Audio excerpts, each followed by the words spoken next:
In 1974, a man with no real boxing empire walked into the biggest fight in the world and promised something that sounded impossible. $10 million, $5 million for Muhammad Ali, $5 million for George Foreman. The fight was not going to happen in Madison Square Garden. It was not going to happen in Las Vegas. It was not even going to happen in the United States. It was going to happen in Zaire, in the middle of Africa, under a dictator, in a stadium packed with people chanting Ali's name before the champion had even thrown a punch. The world would remember the fight as the rumble in the jungle. Ali would become immortal that night. Foreman would lose his title. Boxing would become global theater. And the man who had put himself between the fighters, the money, the government, the cameras, and the contract would walk out of that jungle with something bigger than a purse. He walked out with control. His name was Don King. But before the hair, before the flags, before the tuxedos, before the heavyweight champions, before Mike Tyson, before Ali, before the cameras learned to turn toward him whenever he entered a room, Don King was not a boxing promoter. He was a Cleveland numbers man. He ran illegal gambling. He knew the street. He knew debt. He knew fear. He knew how money moved when it could not move through banks. And he knew something that most clean businessmen never understand. Power is not always owned by the person holding the product. Sometimes power belongs to the person who controls the room. In Cleveland, the room was the numbers racket. In boxing, the room was the ring. And Don King would spend the next 3 decades proving that the most dangerous man in boxing was not always the one wearing gloves. This is not a story about how Don King made boxing bigger. Every documentary tells that part. This is a story about how a convicted man from Cleveland turned fighters into events, events into countries, countries into cash machines, and cash machines into lawsuits. It is a story about why champions stood beside him, smiled beside him, fought for him, sued him, cursed him, and still could not escape the world he built. To understand Don King, you have to start before the ring. You have to start in Cleveland. Don King was born in Cleveland, Ohio, in 1931, into a black America where opportunity existed mostly as a rumor. The city was industrial, hard, segregated by habit, even where law did not need to say it out loud. For a young black man with intelligence, nerve, and appetite, the respectable road was narrow. The illegal road was dangerous, but it was open. King found the numbers game. The numbers racket was not glamorous. It was street gambling, small bets, daily numbers, money collected in neighborhoods where banks did not treat poor black customers like they mattered. But inside that world, there was organization. There were runners. There were collectors. There were customers. There were debts. There was trust. There was violence if trust failed. It was a business without paperwork, but not without structure. And King learned the structure early. He learned that a man did not need to own a factory to command workers. He only needed to be the man everyone paid. He learned that poor people would risk money on a number because hope itself could be sold in tiny daily pieces. He learned that reputation mattered more than signage. He learned that if people believed you would pay when they won, they would keep coming back when they lost. That lesson would follow him into boxing, because boxing, underneath the lights and robes and national anthems, worked the same way. The fighter was hope. The public bought the number. The promoter held the paper. And when everyone looked at the man in the ring, Don King looked at the men counting the money. outside it.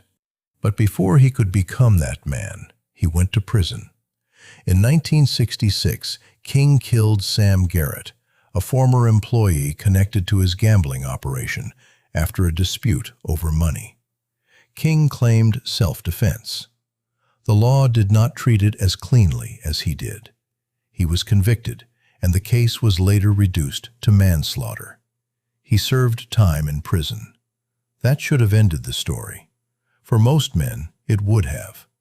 A numbers operator with a killing in his past, sent to prison, aging out of the street economy, watching the world move on without him. That is usually the end of the myth. The neighborhood remembers you for a while, then stops.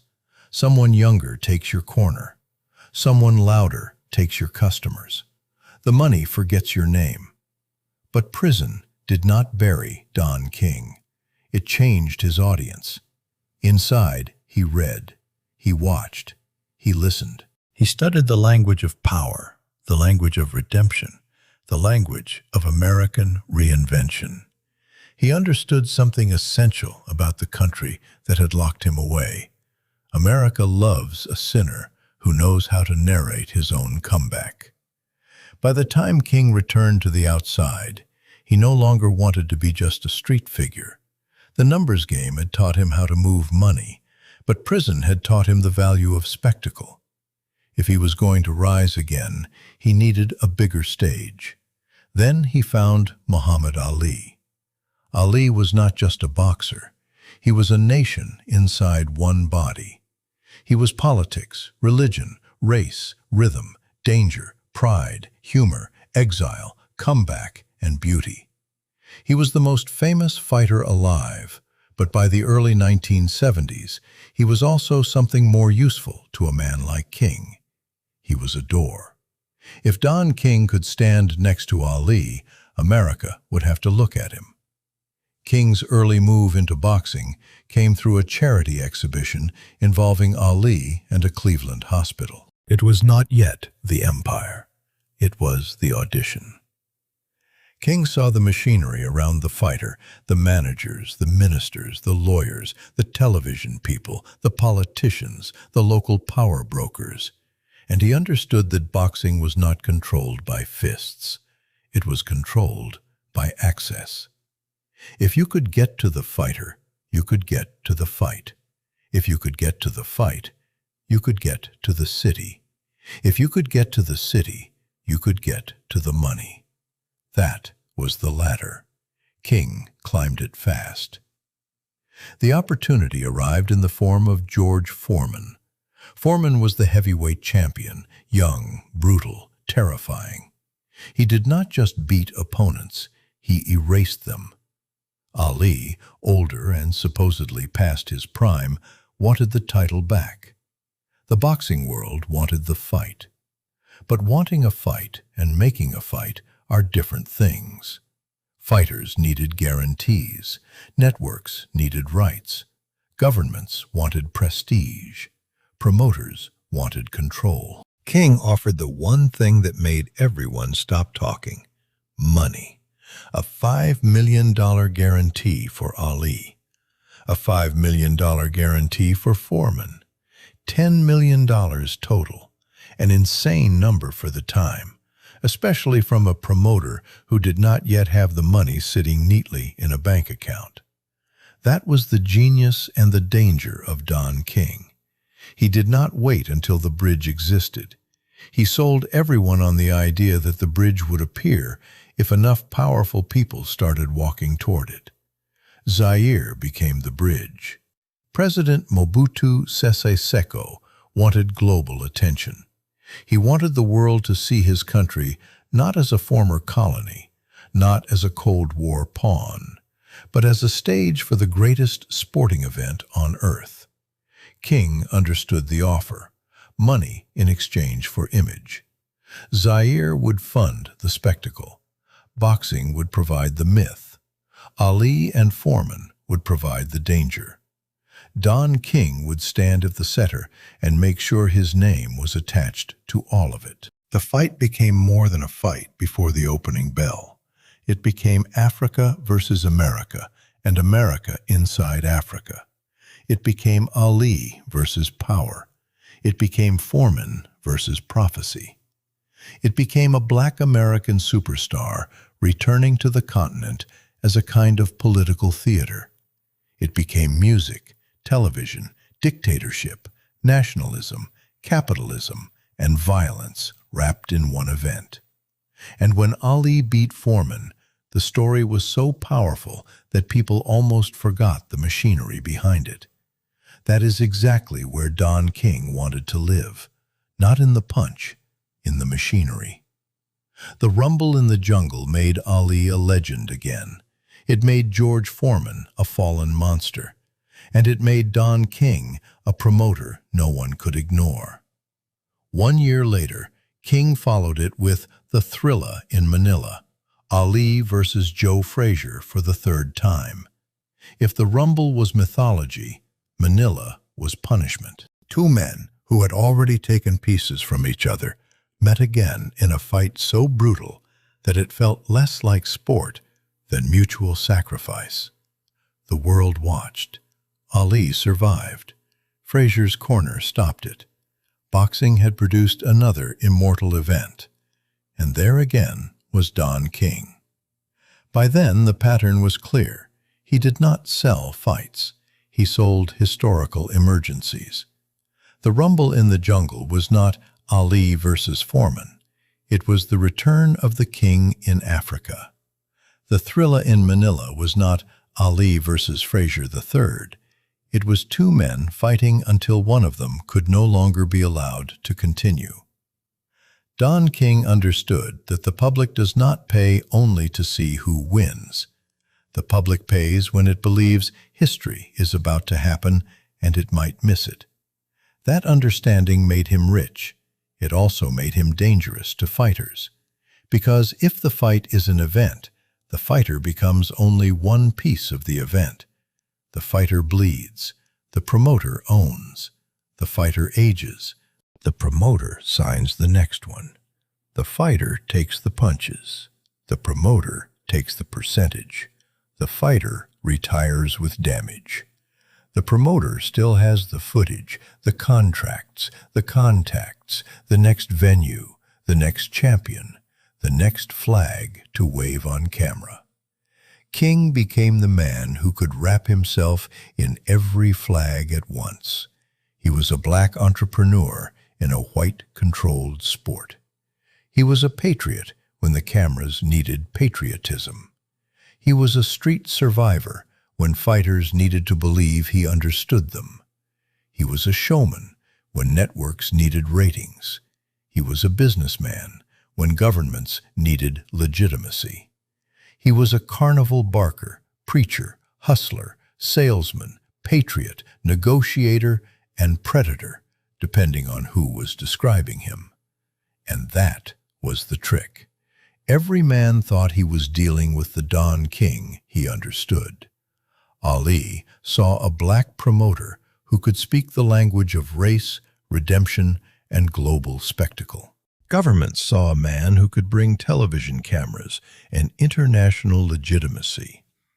Television saw a man who could deliver fighters and controversy. Fighters saw a man who could make them famous and rich. Lawyers saw contracts. Opponents saw smoke. King made all of them right enough to keep going. In the 1970s and 1980s, boxing changed around him. The sport had always been tied to money, crime, and spectacle, but King industrialized the chaos. He knew that the heavyweight champion was not just an athlete. He was inventory. A champion could be packaged, moved, renamed, sold, protected, and replaced. A champion had a belt, but a promoter had the calendar, and the calendar mattered. If King controlled who fought, where they fought, when they fought, and under what terms, then the championship itself became part of his inventory. That was why so many fighters entered his orbit. Larry Holmes, Roberto Duran, Julio Cesar Chavez, Mike Tyson, Tim Witherspoon, Buster Douglas.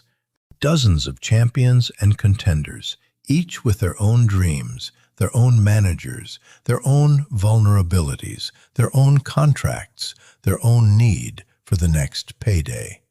King did not have to beat them in the ring.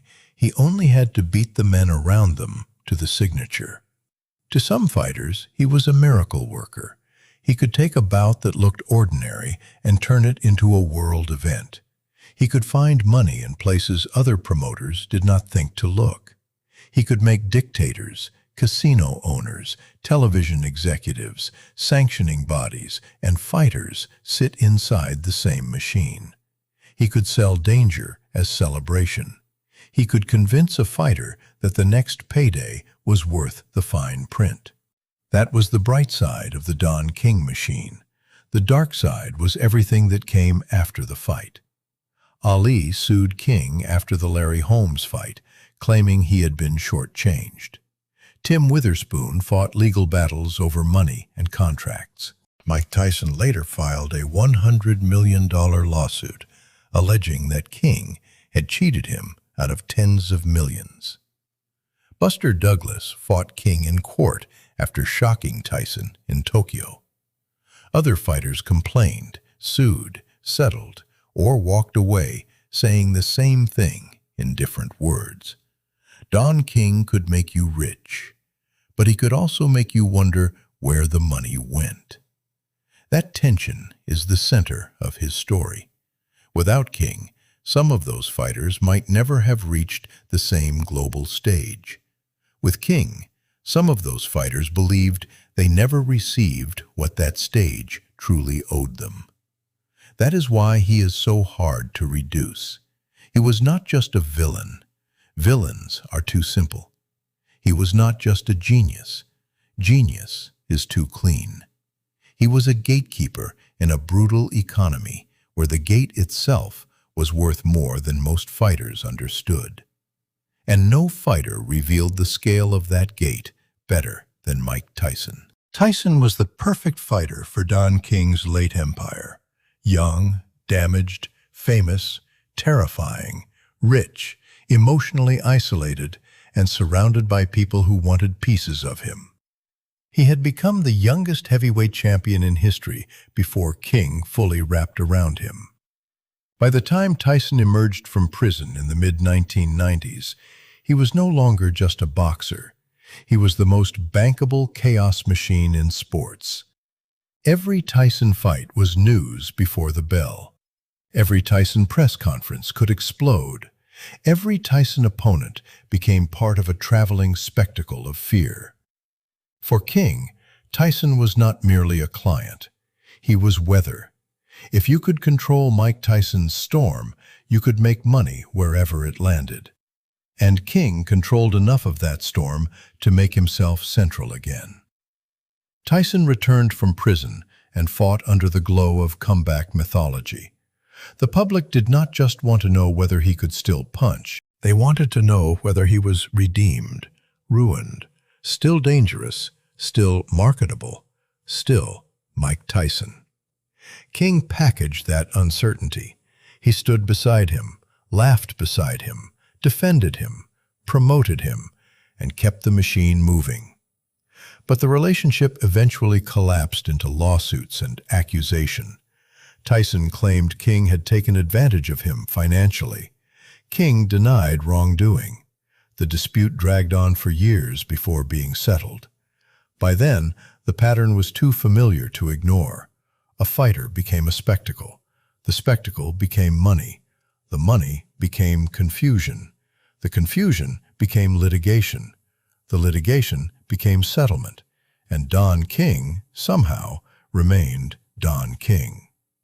The same man who had survived Cleveland survived boxing. That is what made him different. Most promoters lose power when fighters turn against them. King absorbed betrayal as part of the brand. The lawsuits did not erase him. The accusations did not silence him. The jokes about his hair did not weaken him. The documentaries, articles, investigations, and courtroom battles did not push him out of the story. They kept him inside it. That was the final genius of Don King.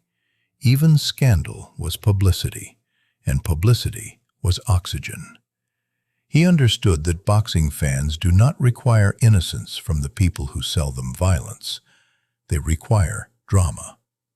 And King delivered drama at every level, before the fight, during the fight, after the fight, in the courtroom, in the press conference, in the contract, in the handshake, in the betrayal.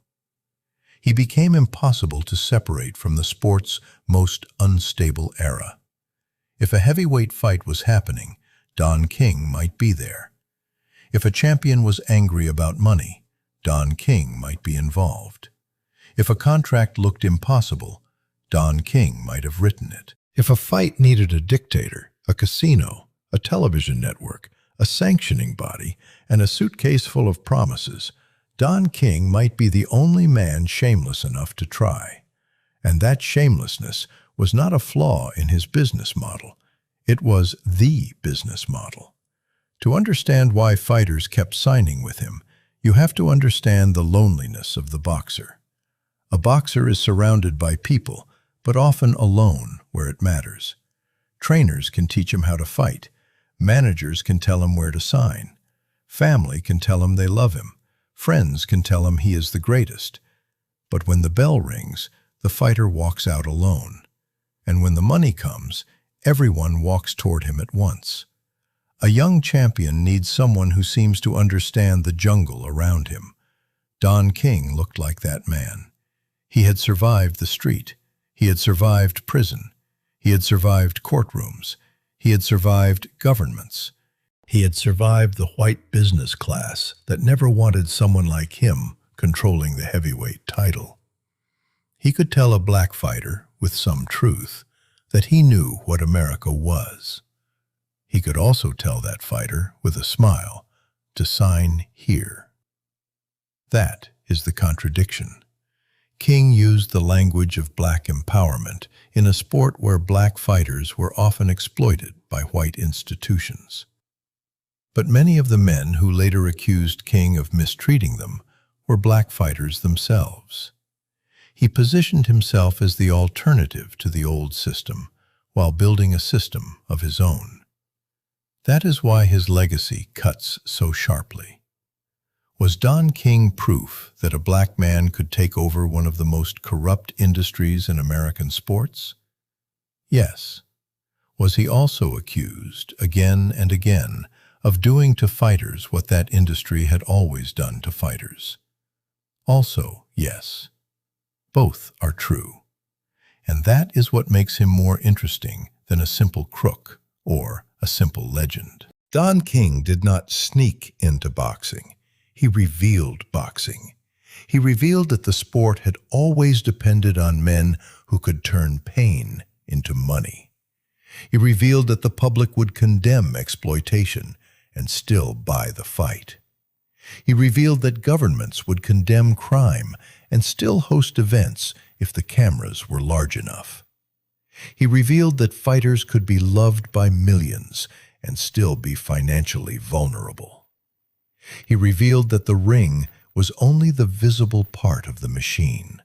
The real fight was outside it, in the contract, in the purse split, in the promotional rights, in the sanctioning fees, in the television deal, in the rematch clause, in the manager's office, in the handshake no one recorded.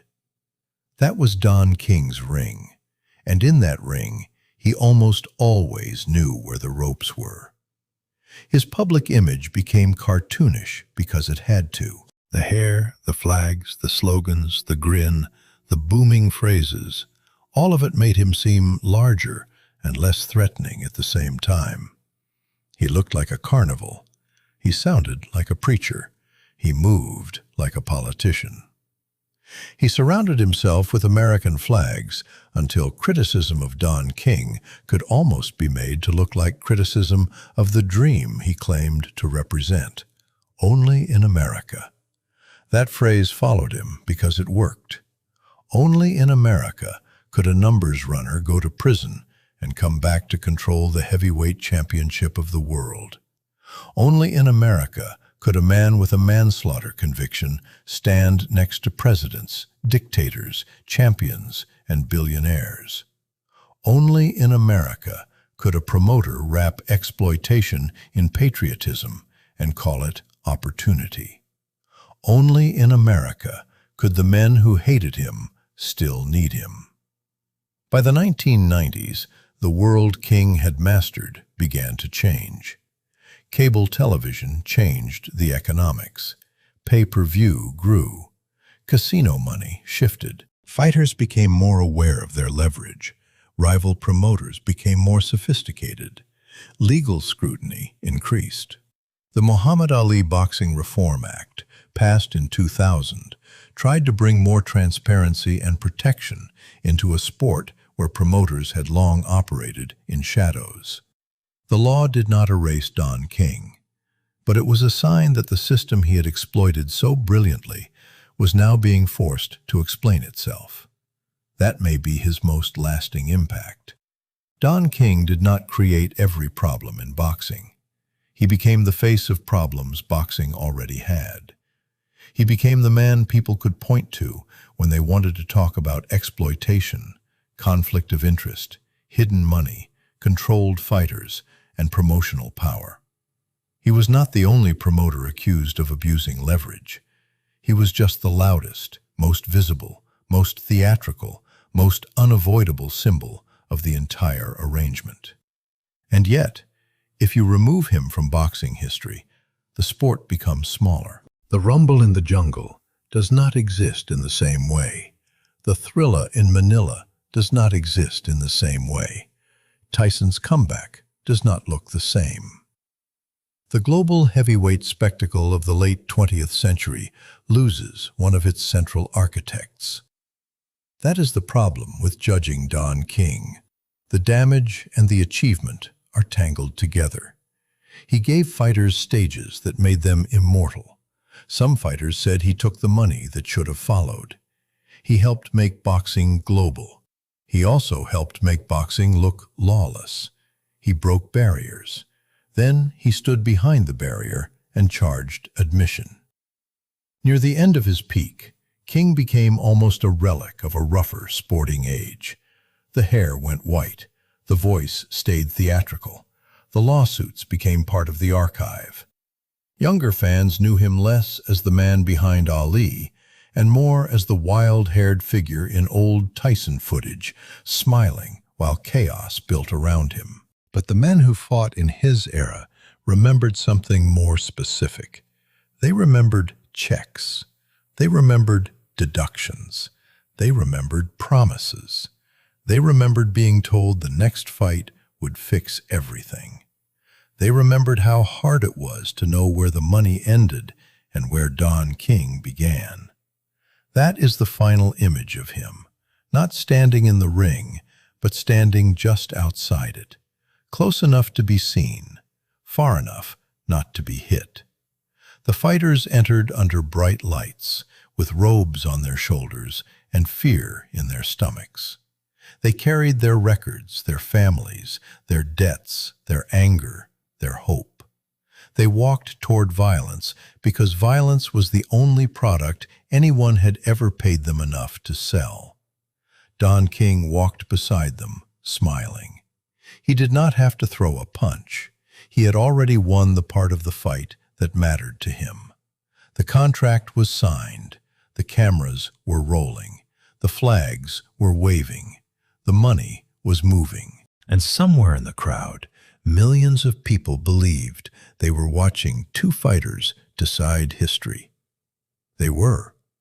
But they were also watching something else. They were watching the world Don King built.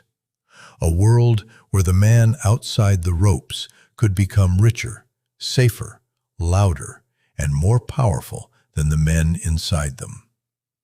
That was his empire. Not a gym, not a corner, not a block, not a cartel, not a label. A ring. 4 ropes, 2 fighters, 1 crowd, and 1 promoter who understood that if you control the story, you do not need to take the punches. You only need to collect when the bell rings.